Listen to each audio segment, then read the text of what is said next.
हाँ जी। नमस्कार भी सभी को। कैसे हो सारे? उम्मीद करूंगा सब बढ़िया हो गए, स्वस्थ हो गए, मस्त हो गए ना। अच्छे से चल रही होगी आप सभी की तैयारी। तो अपने बात करेंगे। टॉपिक क्या चल रहा था भाई? है किसी को ध्यान में? सर आपको ही नहीं ध्यान है, हमें क्या ध्यान में होगा ना। बिल्कुल सही बात है भाई। चलिए, अपने पादप के बारे में पढ़ लिया था और विभज्योत के उत्तर के बारे में, पादप उत्तर के बारे में पढ़ लिया था। पादपों में या पौधों में पोषण के बारे में पढ़ लिया था। आज अपना नया टॉपिक है और वो टॉपिक रहेगा हमारा फिजिक्स का। तो टॉपिक का नाम है ध्वनि के लक्षण। देखो, चलो बाकी तो बात छोड़ो, आपको ना यहां पर देखो क्या लिखा हुआ है एलडीसी में, साइंस के टॉपिक। देखो अभी क्या हुआ है, राजस्थान हाईकोर्ट आरएमएसएसबी ने अभी 10,600 कुछ पदों पर वैकेंसीज निकाली है एलडीसी की। तो मैं थोड़ा सा आपको एग्जाम पैटर्न के बारे में बता देता हूं। वैसे तो सारी चीजें मैंने डिस्कस कर ही ली है उसके बारे में कि एग्जाम कब होना है और वैकेंसी उसके बारे में, सीटी चाहिए वगैरह वगैरह, वो सारी बातें हमने कर ली थी। लेकिन थोड़ी बहुत बातें और कर लेते हैं। फॉर्म वही आपके शुरू हो चुके हैं, तो जल्दी से जल्दी अपने फॉर्म भरने से पहले, एलडीसी के फॉर्म भरने से पहले आपको एसएसओ अपडेट करनी होगी। एसएसओ से क्या करनी होगी? अपडेट करनी होगी। ठीक है, एसएसओ अपडेट करनी होगी। साथ ही साथ आपको उसमें अपने जो भी जितने भी डॉक्यूमेंट्स हैं, जैसे 10वीं की मार्कशीट, 12वीं की मार्कशीट, जो भी आपने डिप्लोमा कर रखा है, बीएससी कर रखी है या बीए कर रखी है, एमए वगैरह, जो जितना भी आपने स्टडी, आपके पास डिग्रीज वगैरह है, मार्कशीट्स है, सर्टिफिकेट्स हैं, या आप स्पेशल कैटेगरी पीएच कैटेगरी से बिलोंग करते तो वो सर्टिफिकेट है, वो सारे के सारे आप वहां पर अपलोड करोगे। उसके बाद में आपके फॉर्म, आगे जो फॉर्म होगा वो खुलेगा। ठीक है, ये आपके लिए पहली इंफॉर्मेशन रहेगी। फॉर्म भरोगे तो उसका कोई चार्ज नहीं है। ओटीआर पहली बार, अगर आपने वन टाइम रजिस्ट्रेशन पहली बार फर्स्ट टाइम कर रहे हो तो उसके 400 रुपए चार्ज लगते हैं। ठीक है जी, फॉर्म भरोगे आप तो एग्जाम जो होगा वो आपका 2 फेज में होगा, पेपर 1 और पेपर सेकंड। इस पेपर सेकंड में क्या होगी? आपकी टाइपिंग होगी। क्या होगी? टाइपिंग होगी, हिंदी और इंग्लिश में। ठीक है, वो अपने जैसे भी अपडेट आएगा उसके बारे में तब बात कर लेंगे। पेपर फर्स्ट में मैंने एक चीज नोटिस की थी, आपका पेपर फर्स्ट भी 2 पारियों में होगा, मतलब 2 स्टेप में होगा। पेपर फर्स्ट है ना, उस पेपर फर्स्ट के अंदर ही आपके 2 पेपर खुलेंगे। 2 पेपर होगा, मतलब 2 स्टेप में पेपर होगा, एक पेपर फर्स्ट और एक पेपर सेकंड। तो अगर आपको ध्यान में हो, 2018 की वैकेंसी आई थी, उसमें भी 2 ही पेपर हुए थे, एक दिन में 2 एग्जाम हुए थे, अगर आपको ध्यान में हो तो। ठीक है, 2018 में इसका एग्जाम हुआ था। एग्जाम डेट मुझे एक्चुअल डेट नहीं याद है, लेकिन इतना याद है कि एक दिन में 2 एग्जाम हुए थे। ठीक है, तो पेपर फर्स्ट में आप, एक पेपर सेकंड में तो आपकी लैंग्वेज है हिंदी और इंग्लिश। इसमें क्या है? पेपर सेकंड में हिंदी और इंग्लिश है। और इधर है आपका सामान्य जीके है आपका, और जीएस यानी कि जनरल साइंस है आपकी, मैथ्स है आपकी, और आपकी कंप्यूटर है। ठीक है, ये 4-5 बातें हैं। तो जीके के पोर्शन में आपकी कला संस्कृति चल रही है। कला संस्कृति चल रही है, वो देखो भाई चलती रहेगी सारी। अब सारा सिलेबस तो हम करवा नहीं सकते, आपको ही पता है। लेकिन जीएस साइंस का मैंने आपको बोला था कि साइंस आपको मैं करवा रहा हूं और कुछ टॉपिक अपने हो चुके हैं। ठीक है, तो अपने साइंस की थोड़ी सी बात करें कि साइंस के कौन कौन से टॉपिक लगेंगे इसमें, या कौन कौन से टॉपिक अपने हो चुके हैं, या कौन कौन से टॉपिक अपने रह गए हैं, वो अपने बात करेंगे आज। 5-7 मिनट का आपका समय लेंगे। तो इस वीडियो को ज्यादा से ज्यादा शेयर कर देना, क्योंकि फ्री ऑफ कॉस्ट बच्चों को बहुत फायदा मिलने वाला है। ठीक है, तो अपने उस टॉपिक के बारे में थोड़ा देख लेते हैं कि साइंस के कौन कौन से टॉपिक आएंगे एलडीसी की भर्ती में, या जो जो टॉपिक अपने हो चुके हैं वो मैं आपको बता देता हूं। चलिए करते हैं शुरू। तो देखा जाए, पहला टॉपिक है भौतिक और रासायनिक परिवर्तन। कौन सा परिवर्तन? भौतिक और रासायनिक परिवर्तन। भौतिक रासायनिक परिवर्तन, ये टॉपिक अपना यूट्यूब पर, जब biology king bye Narendra Kumar का यूट्यूब ऑफिशियल चैनल है, उस पर पहली वीडियो इसी टॉपिक की है। पहली वीडियो इसी टॉपिक की है, वहां से कर लेना, आपका पूरा का पूरा कॉन्सेप्ट क्लियर हो जाएगा। पहला टॉपिक आपका हो चुका है। उसके बाद में है उत्प्रेरक। उत्प्रेरक, इसके अलग से वीडियो नहीं है अपनी, अलग से इसकी वीडियो नहीं है, लेकिन ये भी मैंने केमिकल जो रिएक्शंस करवाई थी ना, उसमें मैंने ये टॉपिक करवा दिया है। उत्प्रेरक क्या होते हैं, मंदक होते हैं, कौन कौन से उत्प्रेरक होती हैं, वो सारी बातें अपने इसमें कर ली हैं। उसके बाद में ऑक्सीकरण व अपचयन, ऑक्सीकरण और अपचयन, ये भी आपका मैंने YouTube पर पढ़ा है अपना, ये टॉपिक भी अपना हो चुका है, केमिस्ट्री वाली प्लेलिस्ट में आप पर जाकर देख सकते हो। उसके बाद में धातु, अधातु और उसके प्रमुख यौगिक, धातु और अधातु, धातु अधातु के यानी कि धातु के बारे में बताना है, अधातु के बारे में बताना है और उसके प्रमुख यौगिकों के बारे में बताना है। तो धातु अपने जितने भी हैं वो अपने कंप्लीट हो चुके हैं, ठीक है, पूरा गहराई से मैंने इनको करवा दिया है। अधातु रह गया है, इसको मैं बॉक्स में बंद कर देता हूं या इधर लिख देता हूं अपना कौन कौन सा टॉपिक रह गया करने वाला। तो अधातु रह गया एक, तो अभी तक के सामान्य जीवन में उपयोग कुछ महत्वपूर्ण यौगिक वो साथ के साथ इसमें कवर हो ही गए हैं, ठीक है। उसके बाद में है कार्बन तथा कार्बन के महत्वपूर्ण यौगिक, कार्बन तथा कार्बन के महत्वपूर्ण यौगिक, ये भी अपना होने वाला है।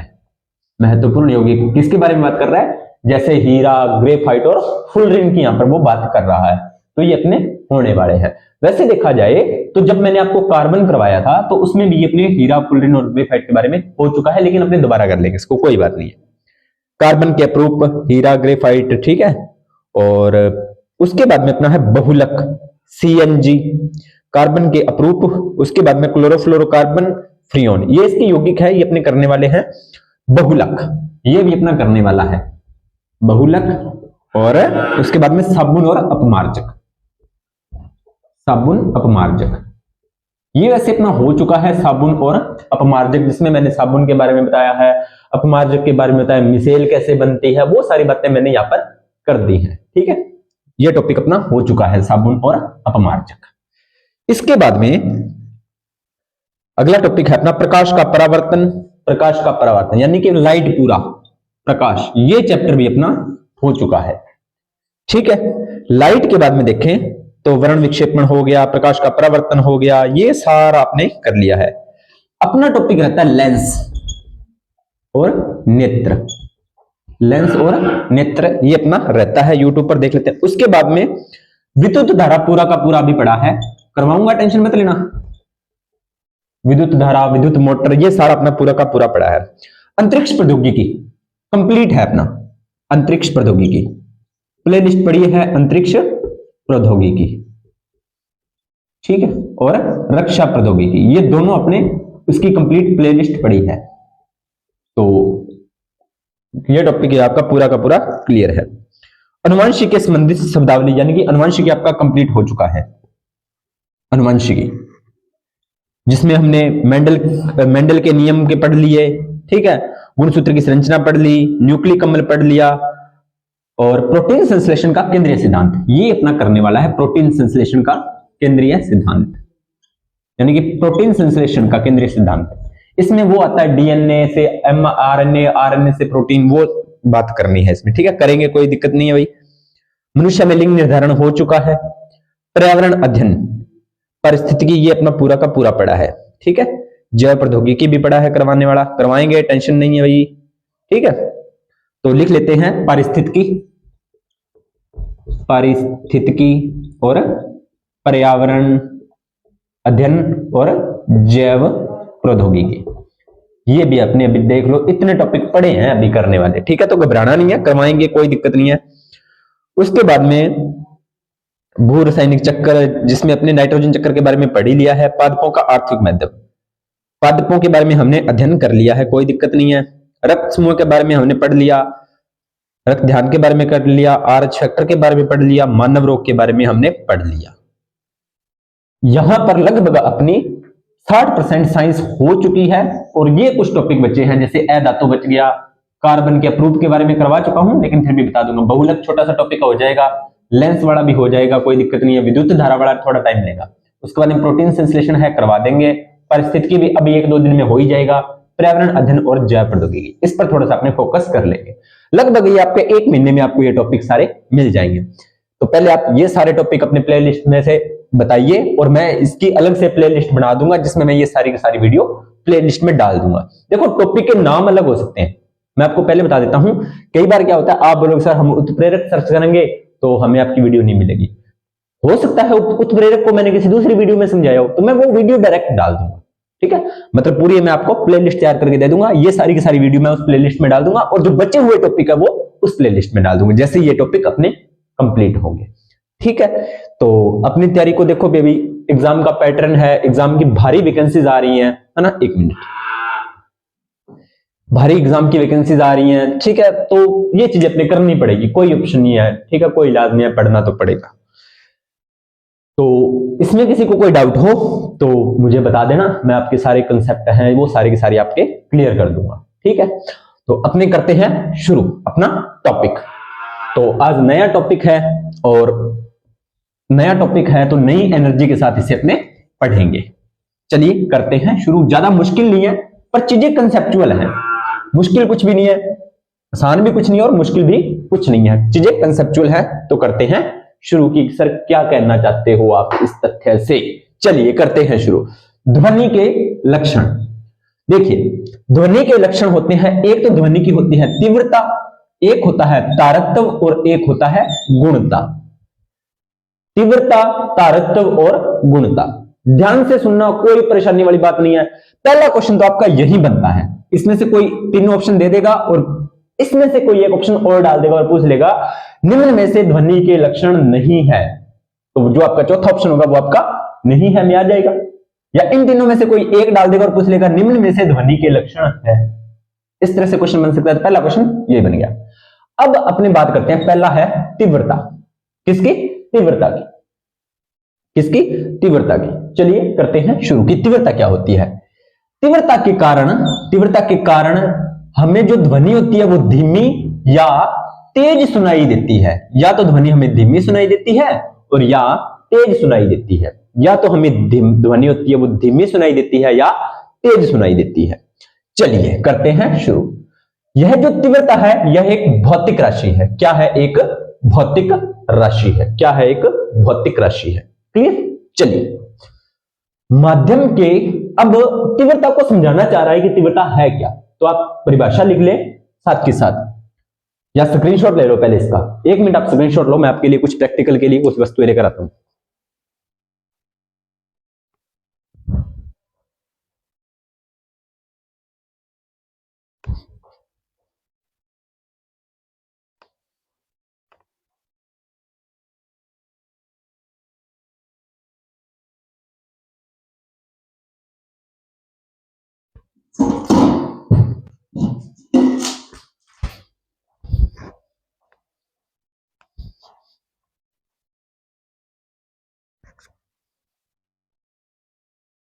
चलिए हो गया स्क्रीनशॉट। माध्यम के किसी बिंदु पर, यानी कि कोई भी आपके पास माध्यम है, इसके किसी एक बिंदु पर ध्वनि की तीव्रता क्या होगी। यहां पर ध्वनि की तीव्रता बतानी है कि क्या होगी। तो उस बिंदु, यानी कि ये बिंदु, इस बिंदु पर ध्वनि की तीव्रता बतानी है, तो उस बिंदु पर एकांक क्षेत्रफल, यानी कि इस बिंदु का कोई एकांक क्षेत्रफल होगा। एकांक क्षेत्रफल के प्रति सेकंड तल, एकांक क्षेत्रफल के प्रति सेकंड के तल के लंबवत, यानी कि इस क्षेत्रफल का जो तल का जो लंबवत होगा, इस लंबवत से गुजरने वाली ऊर्जा के बराबर, इससे जो जितनी ऊर्जा गुजरेगी उसके बराबर होती है। क्या होती है? ध्वनि की तीव्रता कि एकांक क्षेत्रफल से एक सेकंड में या प्रति सेकंड में कितनी ऊर्जा गुजर रही है। इस बिंदु से एकांक क्षेत्रफल में कितनी ऊर्जा गुजर रही है एक सेकंड में, या पर सेकंड कितनी ऊर्जा गुजर रही है, वो ही उसकी तीव्रता होती है, या तीव्रता उस ऊर्जा के बराबर होती है। दोबारा समझो, माध्यम के किसी बिंदु पर हमें तीव्रता ज्ञात करनी है। कोई भी माध्यम है और इस पर हमें तीव्रता ज्ञात करनी है। वो तीव्रता क्या होगी कि बिंदु के एकांक क्षेत्रफल, यानी कि एक इकाई क्षेत्रफल पर उस समय के सापेक्ष प्रति सेकंड कितनी, उसके लंबवत, तल के लंबवत कितनी ऊर्जा गुजरती है, और जितनी ऊर्जा गुजरेगी वो उसकी तीव्रता के बराबर होगी। इसका मात्रक होता है माइक्रोवाट। माइक्रोवाट पर मीटर स्क्वायर। माइक्रोवाट पर मीटर स्क्वायर क्या होता है? मात्रक लिख लेना प्यारे बच्चों, माइक्रोवाट पर मीटर स्क्वायर, ठीक है। या ये माइक्रोवाट, या इसका एक मतलब आप ये भी कह सकते हो कि 10 की पावर -6 जूल ऊर्जा होगी, ठीक है, पर सेकंड मीटर स्क्वायर। इस परिभाषा से ये बन रहा है ऊर्जा, गुजरने वाली ऊर्जा पर सेकंड एकांक क्षेत्रफल में। इस प्रकार से मात्रक और सूत्र बनते हैं। दोबारा समझो, अब ये कह रहा है कि एकांक में जो ध्वनिमात्र उस बिंदु के एकांक क्षेत्रफल का मतलब क्या होता है, मीटर स्क्वायर प्रति सेकंड। लो जी, यहां पर मैंने प्रति सेकंड लगा दी, प्रति सेकंड के लंबवत गुजरने वाली कुल ऊर्जा, तो आपकी ऊर्जा क्या है 10 जूल -6, 10 की पावर -6 जूल। तो इसको सॉल्व करोगे तो आपके पास 10 की पावर -6 जूल बटा में सेकंड मीटर स्क्वायर, ये आपको याद रखना है, ठीक है। प्रयोगात्मक मात्रक क्या होता है, ये तो अपने एसआई मात्रक होता है, क्या होता है एसआई मात्रक होता है ये। और आपका प्रयोगात्मक यानी कि जो हम यूज में लेते हैं या जिस मात्रक से हम मतलब काम करते हैं, तो वो उसका मात्रक होता है बेल। क्या होता है, बेल। तो इस बेल से आपको कुछ याद आ रहा है क्या? मैंने आपको एक क्लास ली थी जिसमें मैंने 2-4 बातें बताई थी आपको, इससे कुछ आपको याद आ रहा है क्या? चलो आपको तो क्या याद आएगा, मुझे ही आ रहा है ना, चलो मैं बता देता हूं। टेलीफोन की खोज किसने की थी भाई? टेलीफोन की, हाँ सर अब तो याद आ गया। टेलीफोन की खोज किसने की थी? टेलीफोन की खोज किसने की थी? टेलीफोन की खोज या टेलीफोन का आविष्कार किसने किया था? तो वो किया था ग्राहम बेल ने। किसने किया था? ग्राहम बेल ने। टेलीफोन में आवाज आती है, ध्वनि उत्पन्न होती है, तो वहीं से याद कर लो, ध्वनि की तीव्रता का मात्रक बेल, ठीक है। इस तरह से आप चीजें याद कर सकते हो, कनेक्ट कर लेना इसको, इस तरह से चीजें कनेक्ट करोगे तो याद हो जाएगा। अब टेलीफोन को ग्राहम बेल सर कैसे याद करें? बहुत ही इजी है याद करना। ग्राहम का मतलब बनाओ गाम से या ग्राम से, बेल का मतलब बनाओ घंटी, घंटी है ना, बेल का मतलब घंटी। तो गांव में जब घंटी बजती थी तो कहते थे ना, गांव में जब छोटी किराना स्टोर होती थी वहां पर एसटीडी लगी होती थी, टेलीफोन लगा होता था, तो वो गांव में जब घंटी बजती थी तो वो कहते थे कि थारो फोन आए हुए है ना, वो चीजें होती थी, ठीक है। चलिए इस तरह से चीजें याद करो। प्रयोगात्मक मात्रक बेल, और बेल का 10वां भाग क्या होता है, यानी कि इस बेल का 10वां भाग आपका डेसिबल होता है। क्या होता है? डेसिबल, डेसिबल या डेसिबेल भी बोल सकते हो, ठीक है। अब 10 है तो 10 से डेसी, 10 का डेसी या डेसी का 10 बना लो, 10वां भाग बेल, तो डेसिबल। इस तरह से शब्दों को तोड़ा मरोड़ा करो, इस तरह से शब्दों को तोड़ मरोड़ के पढ़ते हो ना तो चीजें ज्यादा याद रहती है। कई बार चीजें बोरिंग होती है तो वो थोड़ी सी इंटरेस्टिंग हो जाती है। चलिए अब जो आपके कह रहा है, अब इसने मेन बातें तो बता दी, अब ये कहना चाहता है कि जो ध्वनि की तीव्रता है वो किस पर निर्भर करती है? ध्वनि की तीव्रता किस किस पर निर्भर करती है? तो ध्वनि की तीव्रता निर्भर करती है ध्वनि स्रोत की शक्ति पर। तीव्रता का मतलब देखो क्या, अब आपको ना आवृत्ति और तीव्रता दोनों अलग अलग है। आवृत्ति यहां पर नहीं आपने लेना, यहां पर ध्वनि आपको क्या रखना है भाई, ध्वनि कितनी तेज बोल रहा है, आपने बोला तो तिखो ही बहुत बोला है, या तुम बहुत तेज जोर को बहुत बोलने लग रहा है, तो वो ध्वनि की तीव्रता होती है। क्लियर? तो ध्वनि की तीव्रता डिपेंड किस पर करेगी? तो पहला है कि ध्वनि स्रोत की शक्ति पर, कि ध्वनि स्रोत क्या होता है, जहां से ध्वनि उत्पन्न हो रही होती है। चलो अब 2 शब्द बता देता हूं आपको, स्रोत और श्रोता। एक तो होता है स्रोत और एक होता है श्रोता। तो स्रोत का मतलब होता है कि जहां से ध्वनि उत्पन्न हो रही है, जहां से ध्वनि उत्पन्न हो रही है या जो ध्वनि उत्पन्न कर रहा है।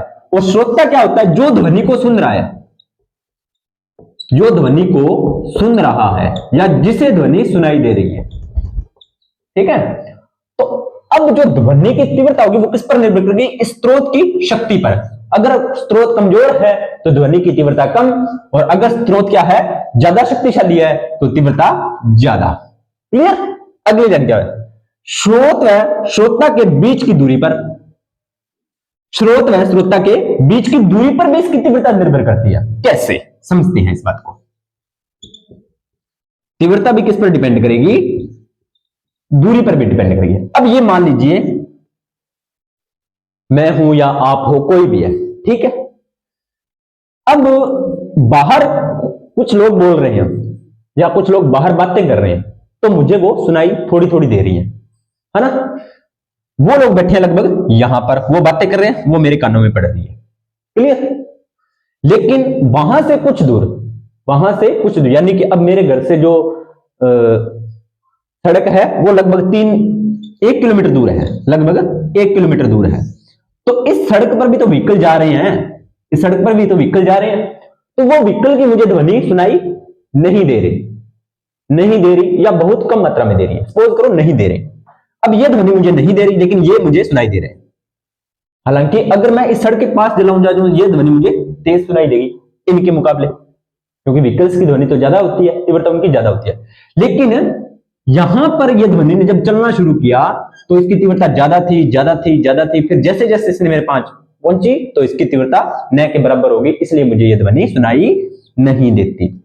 तो दूरी बढ़ने पर, क्योंकि मैं तो श्रोता हूं ना, ये स्रोत है, अब ये बातें कर रहे हैं तो यहां से ध्वनि उत्पन्न हो रही है, अब इन ध्वनि की तीव्रता मेरे पास पहुंच रही है, इसलिए मुझे सुनाई दे रही है। लेकिन इस ध्वनि की तीव्रता मेरे पास नहीं पहुंच रही, इसलिए यह ध्वनि मुझे नहीं सुनाई दे रही, क्योंकि इसकी तीव्रता धीरे धीरे कम हो गई है, मेरे पास पहुंचते पहुंचते नगण्य के बराबर हो चुकी है, लेकिन इनका अभी मेरे पास पहुंच रहा है। अब देखो, जैसे मैं बोल तो यहां पर कमरे में जोर से रहा हूं तो मेरे घर वालों को सुनाई दे रहा है, लेकिन क्या बाहर या मेरे गांव के जो दूसरी नुक्कड़ पे लोग बैठे हैं उनको सुनाई दे रहा है कि हाँ जी नरेंद्र सर क्लास लगा रहे हैं? नहीं दे रहा। क्यों? क्योंकि जब मैं बोल रहा हूं तो वो जहां तक मेरी ध्वनि भी क्या है, तरंग है, और तरंगों में क्या होती है, ऊर्जा होती है। तो जैसे ये मेरे मुख से निकली तो ये ऊर्जा के रूप में आगे बढ़ रही है, लेकिन जैसे गति करते तो इनकी ऊर्जा में कमी आती है, वैसे इनकी तीव्रता कम, आवृत्ति कम, ऐसे करते ये विलुप्त हो जाती है, या मतलब खत्म हो जाती है। वैसे खत्म नहीं होती, ब्रह्मांड में समा जाती है ये, ठीक है। तो आपकी तीव्रता किस पर डिपेंड करती है? श्रोता व श्रोता के बीच की दूरी के। अब तीसरा है छत, फर्श व दीवारों पर लगे होने वाले परावर्तन पर भी। ये बात क्या कहना चाहता है? अब मान लीजिए ये कह रहा है कि जो ध्वनि की तीव्रता होती है ना, वो 3 बातों पर और डिपेंड कर रही है। जैसे कि ये हमारा स्टूडियो है, ठीक है, तो ये इसकी छत आ गई, ये इसकी दीवारें आ गई, है ना, और ये इसका फर्श आ गया। तो यहां पर खड़ा मैं पढ़ा रहा हूं आपको, वीडियो बना रहा हूं ध्वनि वाले चैप्टर पर भी, ठीक है।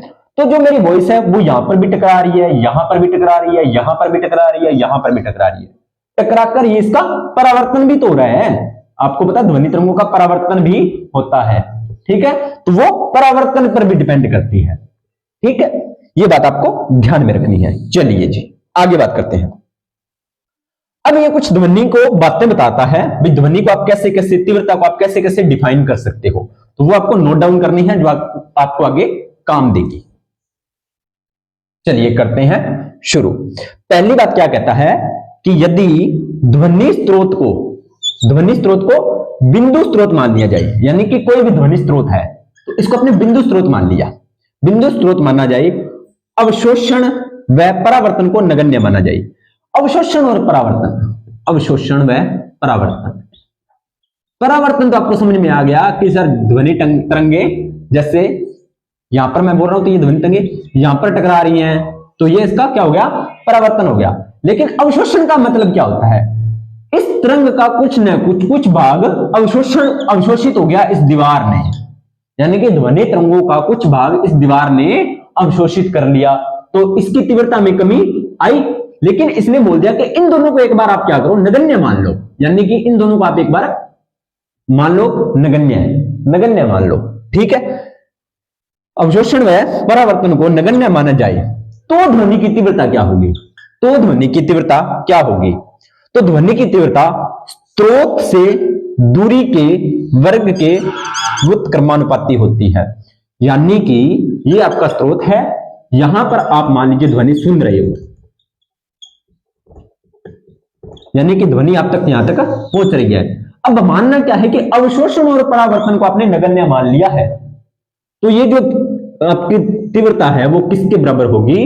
वो आपकी तीव्रता होगी किसके बराबर होगी? डेसिबल, मैं इसको ना तीव्रता से एक बार x से लिख देता हूं, x बराबर या x व्युत्क्रमानुपाती 1 अपॉन में r के स्क्वायर, यानी कि ये दूरी क्या होगी आपकी आर। आप इसको डी भी मान सकते हो दूरी को, डिस्टेंस। लो जी यहां पर मैं चलो डी लिख देता हूं ना, डी की स्क्वायर। यही कह रहा है कि अगर ध्वनि स्रोत को बिंदु स्रोत माना जाए, वह अवशोषण व परावर्तन को नगण्य माने, तो ध्वनि की तीव्रता क्या होगी, स्रोत से दूरी के वर्ग के व्युत्क्रमानुपाती होगी। स्रोत से आपकी ये जो दूरी है, इस दूरी का वर्ग और इसके व्युत्क्रमानुपाती, ये है आपकी तीव्रता। क्या है आपकी तीव्रता। कंडीशंस क्या है, अवशोषण और परावर्तन को आपने नगण्य मानना है यस कंडीशन पर, और इसको आपको बिंदु स्रोत मानना है। ठीक है, ये आपकी दो कंडीशंस हैं, तो आपके पास ये रिजल्ट प्राप्त होगा, पहली कंडीशन। दूसरी कंडीशन कह रहा है आयाम के वर्ग के अनुक्रमानुपाती। आयाम, दूसरी कंडीशन का कह रहा है आयाम। आयाम, अब आप बोलोगे सर आयाम क्या होता है, तो आयाम मैंने आपको बताया था कि जब ध्वनि तरंगों की ये वाली जो कंडीशन होती है, ये यहां पर इसका ये पूरा आयाम होता है। ठीक है, ये आयाम होता है। तो आयाम को लिखते हैं ए से, तो यहां पर भी x समानुपाती a की स्क्वायर। दूसरी कंडीशन ये बोल रहा है ना, आयाम के वर्ग के अनुक्रमानुपाती या समानुपाती। तो दूरी बढ़ाओगे, पहली कंडीशन क्या कह रही है, स्रोत और स्रोतक के बीच अगर आप दूरी बढ़ाओगे तो तीव्रता में कमी आएगी। आयाम बढ़ाओगे तो तीव्रता भी बढ़ेगी, आयाम बढ़ाओगे तो तीव्रता बढ़ेगी। ठीक है, तीसरी कंडीशन क्या कह रहा है, कह रहा है आवृत्ति बढ़ाओगे तो भी तीव्रता बढ़ेगी। क्या बढ़ाओगे, आवृत्ति बढ़ाओगे तो भी तीव्रता बढ़ेगी। तो x समानुपाती v की स्क्वायर, ये आपकी तीसरी कंडीशन है। ठीक है, चौथी है माध्यम के घनत्व के अनुक्रमानुपाती। घनत्व बढ़ाओगे तो भी तीव्रता बढ़ेगी, घनत्व के अनुक्रमानुपाती। ये भी आपको ध्यान में रखना है। ये चार बातें इसने बोल दी है। कंडीशन क्या, अवशोषण व परावर्तन को नगण्य माना जाए। तो पहली कंडीशन, स्रोत से दूरी के वर्ग के व्युत्क्रमानुपाती, आयाम के वर्ग के अनुक्रमानुपाती, आवृत्ति के वर्ग के अनुक्रमानुपाती, माध्यम के घनत्व के अनुक्रमानुपाती। ये आपके पास कंडीशंस हैं। चैप्टर थोड़ा टफ लग रहा है, लेकिन क्या करें, पढ़ना तो पड़ेगा, कोई ऑप्शन इलाज नहीं है। हाँ, इतना कह सकता हूं, कोई चीज समझ में नहीं आए तो कमेंट सेक्शन में पूछ सकते हो। अब ऐसे तो है नहीं, क्लास को बीच में छोड़ोगे तो कुछ भी कहीं से भी पढ़ लेना, कुछ भी समझ में नहीं आएगा, ये मैं गारंटी देता हूं। चाहे आप मेरे से पढ़ो, चाहे किसी और टीचर से पढ़ो, सभी टीचर अपना बेस्ट देते हैं। सभी टीचर है ना, वो अपना बेस्ट देते हैं, कोई कमी नहीं छोड़ता आपको पढ़ाने में। ठीक है, लेकिन आपने एक चैप्टर कहीं से पढ़ लिया, एक कहीं से पढ़ लिया, ऐसा करोगे तो ना इधर के रहोगे ना उधर के रहोगे। एक टीचर से पढ़ो, पेशेंस, कंसिस्टेंसी और विश्वास बना के। आपको कोई बुरा नहीं करवाता, सभी अपना अच्छा करवाने का प्रयास करते हैं। ठीक है, चलिए करते हैं आगे। अब आपको एक छोटा सा प्रैक्टिकल करके दिखाऊंगा मैं, बहुत ही इंटरेस्टिंग प्रैक्टिकल है। क्या कह रहा है, प्रैक्टिकल को समझने से पहले आपको दो तीन चीजें समझनी है। क्या कह रहा है कि बड़े आकार की वस्तु से उत्पन्न ध्वनि का आयाम बड़ा होता है, इस कारण बड़े आकार से उत्पन्न ध्वनि की तीव्रता भी क्या होती है, ज्यादा होती है। क्या बोला है कि बड़े आकार की वस्तु, बड़े आकार की वस्तु का आयाम क्या होगा, ज्यादा होगा। क्या होगा, आयाम ज्यादा, और आयाम ज्यादा तो तीव्रता भी ज्यादा होगी, तीव्रता भी क्या होगी, ज्यादा होगी। चलो प्रूफ करते हैं, चलो प्रूफ करते हैं इसको, हंसना मत भाई, ठीक है।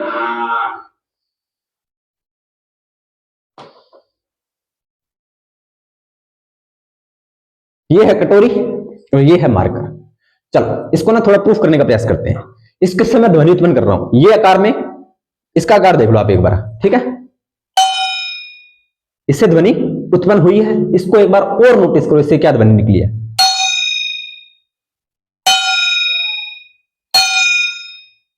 सुन ली। अब इस ध्वनि को थोड़ा दिमाग में रखना।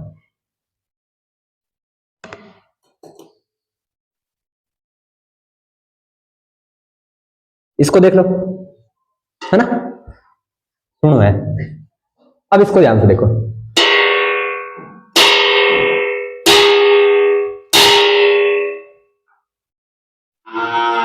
क्लियर। ये जो मैंने बात बोली है क्लियर होगी। बड़े आकार की वस्तु से उत्पन्न ध्वनि का आयाम ज्यादा होता है। अब कटोरी क्या थी, आकार में छोटी थी, ये आकार में क्या है, बड़ा। तो इससे जो ध्वनि उत्पन्न हुई है उसका आयाम क्या था, ज्यादा था, इसलिए इसकी आवृत्ति ज्यादा, सॉरी जो आपकी क्या होती है, हाँ सॉरी तीव्रता ज्यादा, तीव्रता ज्यादा, तो ये ज्यादा इससे कानों में सुनाई दे रही है, वो कम सुनाई दे रही थी। ठीक है, ये चीज आपको थोड़ी सी ध्यान में दें। उम्मीद करता हूं जानकारी अच्छी लगी होगी, है ना। चलिए, वायु की दिशा, अब वायु में इसको थोड़ा सा प्रभावित करती है, तो वायु की दिशा में ध्वनि की चाल व तीव्रता दोनों बढ़ती है। इसका क्या मतलब है, इसका मतलब है प्यारे बच्चों कि मान लीजिए आप किसी को आवाज लगा रहे हो, आप किसी को क्या कर रहे हो, आवाज लगा रहे हो। अब देखो इधर की तरफ आप आवाज लगा रहे हो किसी को, अब क्या आवाज लगा रहे हो वो मुझे नहीं पता, आपको मेरे से ज्यादा पता है, इसको आप आवाज लगा रहे हो, ठीक है। अब हवा की दिशा क्या है, इधर ही हवा की दिशा है, इधर ही क्या है, हवा की दिशा है, ठीक है। तो ध्वनि की जो चाल होगी वो क्या होगी, ज्यादा होगी, यानी कि हवा की दिशा के साथ ध्वनि की चाल भी बढ़ जाएगी, और चाल बढ़ेगी तो आवृत्ति भी बढ़ जाएगी। लेकिन अगर विपरीत हुई हवा, यानी कि आप आवाज तो इसको लगा रहे हो लेकिन हवा इधर आ रही है, तो क्या होगी, कमी आ जाएगी तीव्रता में और चाल दोनों में, उस तक आवाज पहुंचेगी नहीं, ठीक है। क्योंकि आपको पता है ध्वनि तरंगे मुड़ भी सकती हैं, यानी कि वो सीधी रेखा में गमन नहीं करती। हाँ जी, थोड़ा सा इशू हो गया था, इसकी वजह से क्लास बीच में रुक गई, बाकी चलो कोई बात नहीं, करते हैं अपने कंटिन्यू। तो अपने बात कर रहे थे ध्वनि की दिशा की, है ना। तो ध्वनि की दिशा की हमने बात कर ली थी। अब आपको जो चीजें मोस्ट ऑफ एग्जाम में जहां से क्वेश्चन उठते हैं वो आपको याद रखना है कि क्वेश्चन क्या उठता है, वो डायरेक्ट पूछ लेता है कि किसकी ध्वनि कितनी होती है। तो ध्वनि की जो तीव्रता का मापन है, तीव्रता का जो मापन है वो डेसिबल में किया जाता है। किसमें किया जाता है, डेसिबल में, और इसे आप शॉर्ट फॉर्म में डी और बी लिख सकते हो, डीबी। तो अब आपको याद रखना है, देखा जाए तो जो सामान्य हमारे सुनने की जो ध्वनि की क्षमता होती है वो 20 HZ से 20,000 तक होती है, ठीक है, वो आपको पता ही है। अब अपनी बात करेंगे कि किसकी कितनी होती है। तो सामान्य बातचीत या साधारण बातचीत, जैसे नॉर्मल इतने बोलते हैं ना, तो उसकी 30 से 40 डेसिबल के बीच में अगर ध्वनि है तो कोई दिक्कत नहीं है। 30 से 40 dB के बीच में अगर आप बोल रहे हो, ध्वनि की बातचीत है वो इतनी है, तो ये आपकी नॉर्मल है।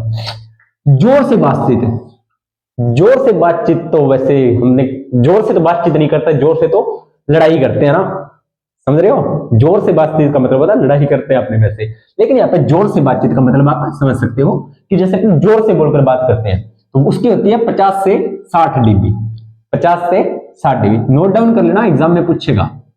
ट्रैक्टर और ट्रक, अब जैसे ट्रैक्टर चल रहे होते हैं, ट्रक चल रहे होते हैं, तो उनकी जो वॉइस होती है या उनकी जो ध्वनि होती है, उसकी आपकी तीव्रता कितनी होती है, 90 से 100, 90 से 100। अगला है आर्केस्ट्रा। आर्केस्ट्रा का मतलब, अब आप समझ, आर्केस्ट्रा, ठीक है।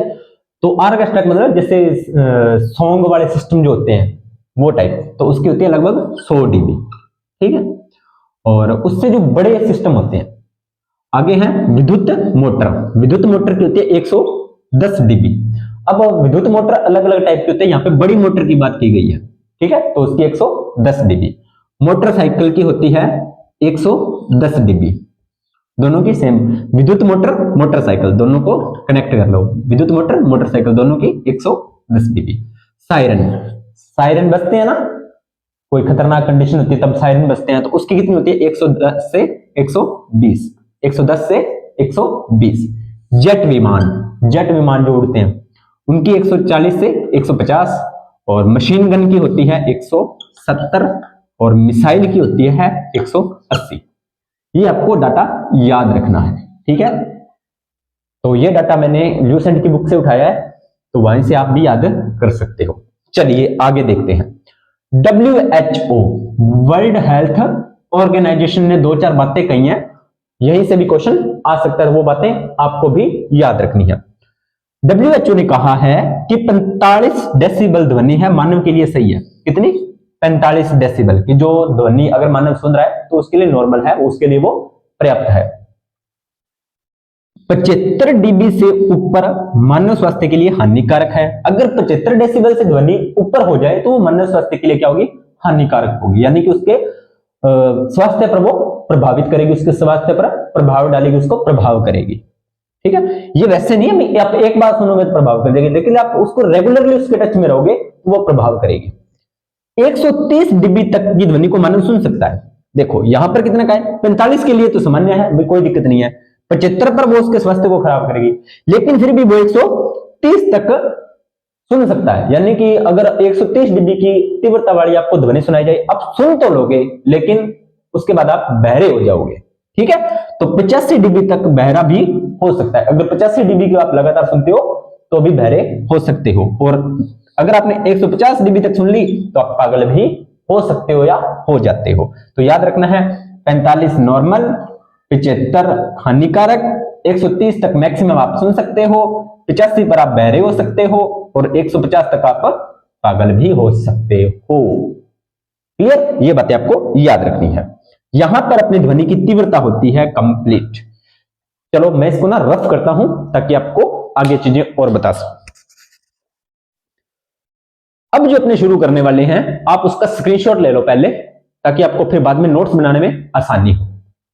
क्योंकि अगर आपको ये टॉपिक नहीं समझ में आ रहा ना, मैं ईमानदारी से बता रहा हूं, अगर आपको ये टॉपिक नहीं समझ में आ रहा, आपको लग रहा है कि सर हमारे तो ऊपर से जा रहा है, कुछ समझ में नहीं आ रहा, तो पहले काम करो, आप इसके प्रॉपर नोट्स तैयार कर लो। क्या कर लो, प्रॉपर इसके नोट्स आप तैयार कर लो, और उसके बाद में जो मैं बोल रहा हूं फिर वो आप उसको वीडियो को देखो, सारी चीजें क्लियर आपकी हो जाएगी। ठीक है, चलिए करते हैं शुरू। अगला है आपका क्या है, तारतव। क्या है, तारतव। क्या है आपका, तारतव। तो ये तारतव क्या होता है उसको थोड़ा सा अपने देख लेते हैं। इससे ध्वनि को मोटा या तीक्ष्ण कहा जाता है। देखो वहां पर अपने जोर से और धीमे से बात की थी। तीव्रता में क्या कि ध्वनि जोर से बोल रहा है या धीमी बोल रहा है। यहां पर मोटी और पतली। अब आपको ध्वनि को मोटा पतला, हाँ जी मोटा और पतला, मोटा पतला, इसको समझेंगे। ध्वनि मोटी और पतली होती है।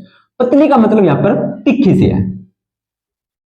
पतली का मतलब तीखी से, जैसे बच्चे रोते हैं, छोटे बच्चे है ना, उनकी जो ध्वनि होती है वो तीक्ष्ण होती है।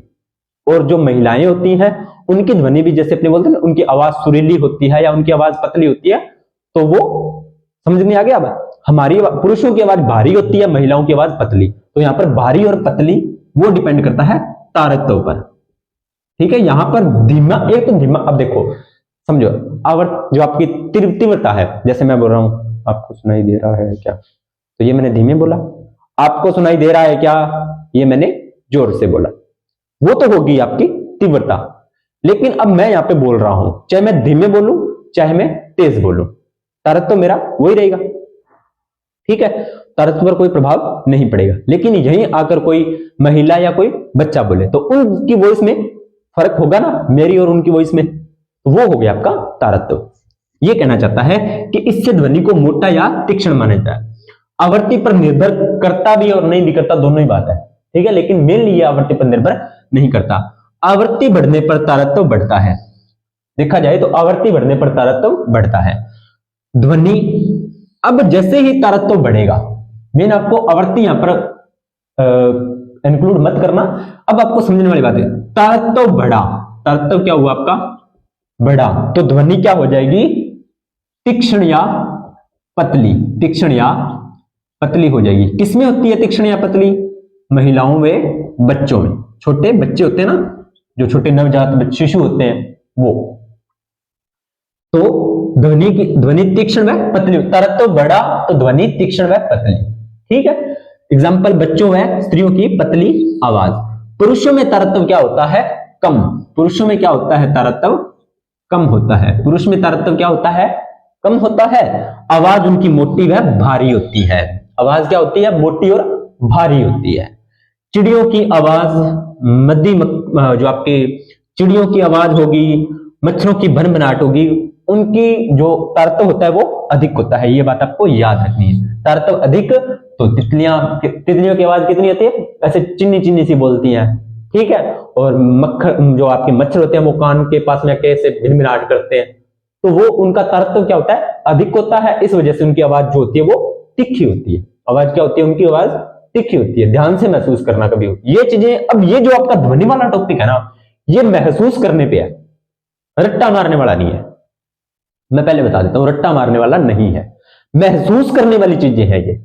अब आपको धीमी और जोर वाली आवाज में अगर आपको अंतर स्पष्ट में आ गया भी हाँ सर का मतलब ये था, मोटी और तीक्ष्ण में समझ में आ गया, तो आप इन चीजों को फील करके पढ़ोगे ना भी हाँ ऐसा होता है मच्छर की। अब जैसे मैंने मच्छर की भिनभिनाहट कहा, तो आपके कानों में मच्छर की आवाज गूंजने लगेगी, तो वो आप फील करोगे ना, तब आपको चीजें ज्यादा समझ में आएंगी।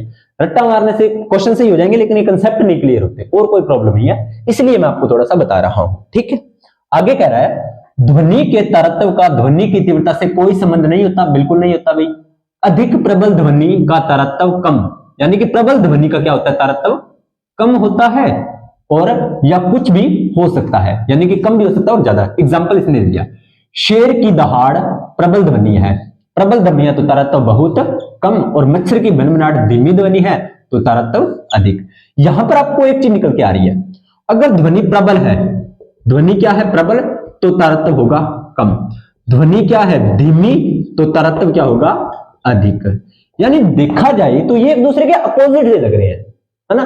अब जैसे समझना इस बात को, अपने घरों में अपनी मम्मी होती है या सिस्टर होती है, वो जैसे मेरी सिस्टर ही है, ठीक है, तो जैसे मैं कोई उल्टा पुल्टा काम कर देता हूं या देरी से उठता हूं, तो मम्मी जैसे डांटती है मुझे, तो वो तीक्ष्ण आवाज होती है, अपने गलत सिर पर ना बोले, है ना, कि कानों में गूंज जाए। लेकिन वही अगर हम थोड़ा जोर से बोलते हैं तो वो कानों में नहीं गूंजती, लेकिन उसके अंदर एक भय पैदा कर देती है, एक भय पैदा कर देती है ना।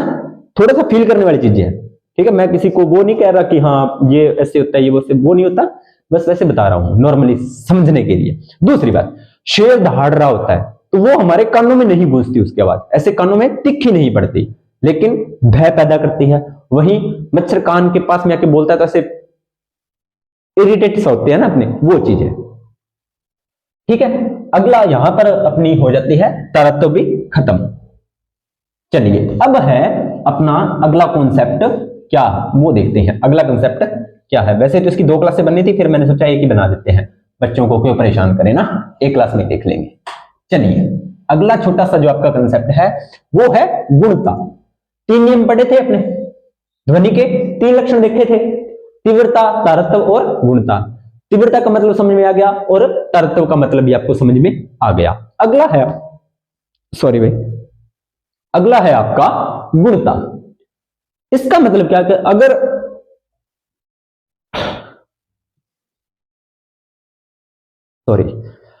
अगर ध्वनि क्या हो, तारतम्य भी समान हो और तीव्रता भी समान हो, फिर क्या करें, फिर ध्वनियों को कैसे डिफरेंट करें। देखो आप ना इस क्लास के बाद एक काम करना, कोई भी जो आपका फेवरेट सॉन्ग है उस सॉन्ग को सुनना, कोई भी अपना एक सॉन्ग जो आपका फेवरेट सॉन्ग है ना, उस सॉन्ग को सुनना। आपको एक उसमें साइंस लगाना। क्या साइंस लगाओगे, जो आप सॉन्ग सुन रहे होगे ना उसमें सिंगर की आवाज होगी, बैकग्राउंड म्यूजिक की आवाज होगी, उसके बाद में जैसे साज बज रहे होते हैं, जैसे ढोलक या जो भी उसके अंदर होते हैं सारा सिस्टम, वो आपको सुनाई देगा। तो वो समान आवृत्ति के होते हैं, तारतम्य भी कईयों का समान होता है, फिर भी आप उसको पहचान लेते हो भी हाँ ये इसकी आवाज है, ये इसकी आवाज है, अब ये सॉन्ग में ये बोल रहा है, अब सॉन्ग में फीमेल बोल रही है, मेल बोल रहा है, अब ढोलक बज रहा है, अब रिंग बज रही है। ये सारी चीजें आपके दिमाग में अलग अलग चलती है, वो चीज मैं समझाना चाह रहा हूं। ध्वनि में क्या होता है, आवृत्ति भी समान है उनकी, तारतम्य भी समान है, फिर भी आप पहचान पा रहे हो, मतलब आपके दिमाग में ध्वनियों का मिक्सर नहीं होता, मिक्सचर नहीं बनता उसका। तो वो इसको अलग कौन करती है, वो ध्वनि की जो तीसरा लक्षण है ध्वनि का, गुणता, वो करती है। चीज क्लियर हो रही है, क्लियर हो रही है ना, वो चीज मैं आपको क्लियर करने की कोशिश कर रहा हूं। चलिए करते हैं शुरू। तो गुणता क्या होती है, समान तीव्रता व समान तारतम्य वाली ध्वनि में अंतर स्पष्ट करती है। ठीक है, और यह जो अंतर स्पष्ट होता है, वो जो आपका अंतर स्पष्ट करने वाला जो गुण है या जो लक्षण है, ऐसी ध्वनियां जिनकी तीव्रता भी क्या हो, समान हो, और तारतम्य भी क्या हो, समान हो, तो उसमें अंतर स्पष्ट करने वाला जो गुण बचेगा वो होगा आपका गुणता। अधिस्वर गुणता होती है जो अधिस्वर पर निर्भर करती है। किस पर निर्भर करती है, अधिस्वर पर। अधिस्वर क्या होता है बताऊंगा। अब जो ये अंतर स्पष्ट हो रहा है, इसका रीजन क्या है, गुणता अंतर तो स्पष्ट कर रही है, कैसे कर रही है, क्या रीजन है, कारण क्या है अंतर स्पष्ट करने का, तो वो हम कारण देखेंगे। अब पेशेंस बना के रखना, दिमाग में चीजों को कंटिन्यूटी बना के रखना अब, क्योंकि नहीं तो चीजें मिक्स हो जाएंगी एकदम से। ठीक है, तो मैं पहले बता रहा हूं, कंसिस्टेंसी, थोड़ा सा दिमाग को फोकस करके रखना। अगर आपका दिमाग इधर उधर घूम रहा था तो अब थोड़ी देर के लिए क्लास में ले आओ, सारी चीजें क्लियर हो जाएंगी। चलिए, कह रहा है कि उन ध्वनियों में मूल स्वर के साथ साथ विभिन्न संख्या में सन्नादी उपस्थित रहते हैं। जिन ध्वनियों में मूल स्वरों के साथ साथ मूल स्वर क्या होते हैं, लो जी यहां पर लिख लेते हैं सारे शब्द आपके। मूल स्वर के साथ साथ विभिन्न संख्या में सन्नादी, लो जी अब आपको लगेगा सर सन्नादी बताओ, बिल्कुल बताएंगे, सन्नादी उपस्थित रहते हैं। इसका मतलब क्या है कि आपके पास कोई ध्वनि है या कोई सॉन्ग है तो उसमें मूल स्वर के साथ साथ सन्नादी शब्द भी या सन्नादी भी उपस्थित होते हैं। कोई भी स्वर एक ही आवृत्ति का नहीं होता, यह बात आपको इंपॉर्टेंट लगानी है। कोई भी स्वर है उसकी एक ही आवृत्ति नहीं होती, उसमें ऐसे भी स्वर मिले होते हैं जिनकी आवृत्ति अलग होती है। कोई भी स्वर एक ही आवृत्ति का नहीं होता, उसमें भी कुछ ऐसे शब्द मिक्स होते हैं या ऐसे स्वर होते हैं जिसकी आवृत्ति क्या होती है, अलग अलग होती है। वो आवृत्ति मूल स्वर से ज्यादा भी हो सकती है और मूल स्वर से कम। तो मूल स्वर क्या होते हैं, पहली परिभाषा, जिस आवृत्ति के स्वर की प्रधानता होती है, यानी कि आपने कोई भी स्वर बोला और जिसमें उसकी कोई मुख्य प्रधानता होगी, किसी एक की प्रधानता होगी, वो होगा आपका मूल स्वर, और जो अन्य बचे हुए स्वर होंगे वो होंगे आपके सन्नादी स्वर। जैसे आपने कोई लाइन बोली, कोई भी आपने एक लाइन बोली, जैसे मैं बोल रहा हूं, है ना, तो मेरी बोलने की कोई आवृत्ति है, कोई तारतम्य है, तो जो आपके बोलने की जो टोन है वो एक शब्द पर टिकी होगी या एक स्वर पर टिकी होगी। हालांकि वो स्वर मूल स्वर होगा और अन्य स्वर जो होंगे प्रधानता एक स्वर की होगी, एक ही स्वर की प्रधानता होगी, लेकिन वो उसके अलावा भी उस शब्द में और भी स्वर होंगे या उस ध्वनि में और भी स्वर होंगे। शब्द नहीं बोलेंगे, यहाँ पे ध्वनि बोलेंगे। यानी कि आपने कोई भी ध्वनि निकाली, उसमें क्या होंगे, बहुत से स्वर होंगे, जिसकी प्रधानता होगी वो होगा आपका मूल स्वर, और जो बचे हुए हैं उनको बोलेंगे सन्नादी स्वर। ठीक है, तो अब सन्नादी स्वर की क्या खास बातें हैं। आवृत्ति मूल स्वर की दुगनी तिगनी होती है, यानी कि जो सन्नादी स्वरकों की आवृत्ति होती है वो मूल स्वर की 2 गुना हो सकती है, 3 गुना भी हो सकती है। अगली क्या बात है, मात्रा की विभिन्नता के कारण स्वर का रूप बदलता है, यानी कि सन्नादी की कितनी मात्रा है और उन मात्राओं में कितनी विभिन्नताएं हैं, और उस विभिन्नता के कारण ही क्या होता है, स्वर का रूप बदलता है। विभिन्नता के कारण ही स्वर का क्या बदल जाएगा, रूप बदल जाएगा। संख्या व अपेक्षित तीव्रता भिन्न ध्वनियों में भिन्न भिन्न होती है, यानी कि मूल जो आपके सन्नादी स्वर होते हैं वो किस पर डिपेंड करते हैं, उसकी संख्या और अपेक्षित तीव्रता। सन्नादी स्वरकों की संख्या और अपेक्षित जो तीव्रता होती है वो भिन्न भिन्न ध्वनियों में भिन्न भिन्न होती है, यानी कि अलग अलग ध्वनियों में अलग अलग आवृत्ति और अलग अलग संख्याएं होती है। ध्वनि की गुणता सन्नादी स्वरकों की संख्या, क्रम व अपेक्षित तीव्रता पर निर्भर करती है, यानी कि जो ध्वनि की गुणता होती है ना वो किस पर निर्भर करती है, तो सन्नादी स्वरकों की संख्या पर, यानी कि उस ध्वनि के अंदर कितने सन्नादी स्वर हैं, पहली बात तो इस पर डिपेंड करेगी। फिर उसका क्रम क्या है कि आप किस क्रम में ध्वनि को बोल रहे हो। अपेक्षित तीव्रता कि उस स्वर की तीव्रता क्या है या उस ध्वनि की तीव्रता क्या है, तो उस पर ध्वनि की जो गुणता है वो निर्भर करती है। ठीक है, अगली बात, गुणता के आधार पर हम परिचितों की ध्वनि को सुनकर उन्हें पहचान लेते हैं। देखो, अब आपके दिमाग में सारी चीजें क्लियर हो जाएंगी। जैसे आप मुझे जानते हो जो ऑफलाइन स्टूडेंट है, और मेरा कोई रिलेटिव है जिसको आप कभी ना तो आपने कभी देखा है और ना ही उसे जानते हो। क्या हुआ कि आप रूम के अंदर बैठे हो अपने घर में और मैंने बाहर से आकर आवाज लगाई, पहले मैंने आवाज नहीं लगाई, जो मेरे साथ आया था उसने आवाज लगाई। ठीक है, आपका नाम लिया, तो यहां पर मुझे और तो किसी का नाम ध्यान में नहीं आ रहा, मैंने ऑफलाइन स्टूडेंट की बात की है, तो ऑफलाइन स्टूडेंट हमारे साथ था एक रोशन, ठीक है। तो मैंने आवाज लगाई कि रोशन, नहीं मेरे साथ वाला जो आया था उसने आवाज लगाई कि रोशन तो वो सामने से दबा देगा कौन है, ये काम हो, कौन हो, ठीक है। लेकिन अब मैंने आवाज लगाई उसी तीव्रता में और उसी तारतम्य में, उसी तारतम्य में मैंने आवाज लगाई रोशन, तो वो सामने हाँ जी गुरु जी राम राम, आयो अभी। तो उसने मेरे को पहचान लिया, कैसे, ध्वनि की गुणता के आधार पे, ठीक है। अब समझ में आया। हम दो वाद्य यंत्रों से उत्पन्न समान तीव्रता समान आवर्ती ध्वनि को स्पष्ट रूप से पहचान लेते हैं। वही बात अपने क्या करते हैं, जब वाद्य यंत्र, जो मैंने सॉन्ग वाला एग्जांपल दिया था, तो उसमें भी आप पहचान लेते हो ना कि कौन सा क्या है, कि क्या बज रहा है, तो आवर्ती और तारतम्य तो दोनों का समान होता है, फिर भी आप उसे पहचान लेते हो। अब ध्वनि को स्पष्ट रूप से पहचान लेते हो। अब इसने ना एक दो एग्जांपल दिए हैं, वो आपको ध्यान में देना कि आप क्या करो, ये चीज आपको क्लियर हो गई। अब आप क्या करो कि एक तो आप बंद ऑर्गन पाइप लो, यानी कि एक सिरे से पाइप क्या है, बंद है, उसमें आप ध्वनि प्रवेश करवाओगे ना, तो आपको ऐसा डायग्राम मिलेगा। ध्वनि तरंगे आपने भेजी तो वो एक सिरे पर जाकर यहां पर ध्वनि आपकी टकरा जाएगी। तो ये कितने सन्नादी उत्पन्न हुए, ये एक, तो इसे बोलेंगे विषम सन्नादी, विषम सन्नादी उपस्थित हुए हैं। और खुले में क्या होगा, विषम भी हो सकते हैं और सम भी, यानी कि एक और दो, यहां पर एक ही है, तो विषम भी हो सकते हैं और सम भी हो सकते हैं। ये है खुला ऑर्गन पाइप, बंद तो एक सिरे से बंद है और खुले में दोनों सिरों से वो खुला होगा। ये खुले में बना दिया और ये अपने बंद में बना देते हैं इस तरह से, ठीक है। ये वैसे इसने ऐड कर दिया है, लेकिन ये आपकी 11th की जब आप फिजिक्स करते हैं तो वहां पर आपको अच्छे से समझाया जाता है, ठीक है। तो वहां पर इस पर अपने ज्यादा विचार नहीं करेंगे। तो ऑर्गन पाइप में आप क्या कीजिए, मूल स्वर को भेजिए।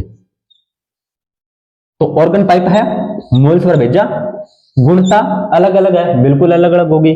अधिस्वरक क्या होते हैं, मूल स्वर से अधिक आवृत्ति वाले जो स्वर होते हैं उन्हें मूल स्वर अधिस्वरक बोलते हैं, ठीक है जी। स्वर अंतराल क्या होता है, जब कोई वाद्य यंत्र केवल एक ही प्रकार की ध्वनि, एक ही आवृत्ति की ध्वनि उत्पन्न करता है, उसे बोलते हैं स्वर। दो स्वरों की आवृत्ति का अनुपात, दो स्वरों की आवृत्ति का अनुपात ही आपका स्वर अंतराल कहलाता है। दो स्वरों की आवृत्ति का अंतराल जो होता है, या जो अनुपात होता है, दो स्वरों की आवृत्ति का अनुपात, याद रखना है, अंतर नहीं है, अनुपात है, तो इनका अनुपात ही आपका क्या कहलाएगा, स्वर अंतराल कहलाएगा। यहां पर अपना ध्वनि तरंगों वाला चैप्टर, ध्वनि के लक्षण जो होते हैं वो कंप्लीट हो चुका है।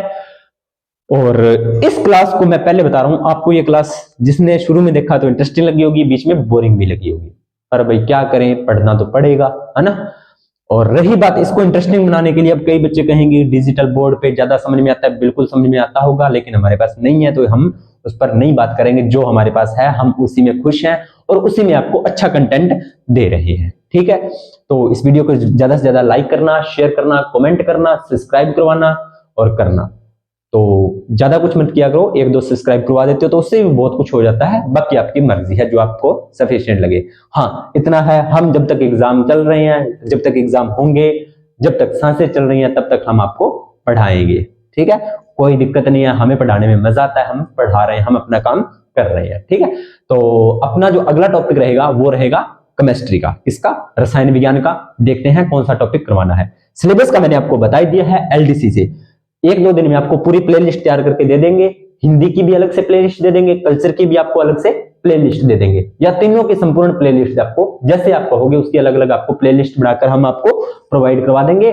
जो टॉपिक हो चुके हैं वो देख लेना, जो नहीं हुए वो साथ के साथ करवा के प्लेलिस्ट में हम डालते जाएंगे, ताकि आपका समय खराब न हो। फिर भी किसी को कोई प्रॉब्लम हो तो कमेंट सेक्शन में आकर हमसे पूछ सकता है, हम आपको जो भी जानकारी दे होगी, वो वैकेंसीज की है, चाहे कोई एग्जाम की है, चाहे एडमिट कार्ड्स की है, चाहे जो भी आपको इन्फॉर्मेशन है, हम साथ के साथ आपको इन्फॉर्मेशन प्रोवाइड करवा देंगे। तो मिलते हैं नेक्स्ट वीडियो के अंदर, तब तक आप सभी का धन्यवाद।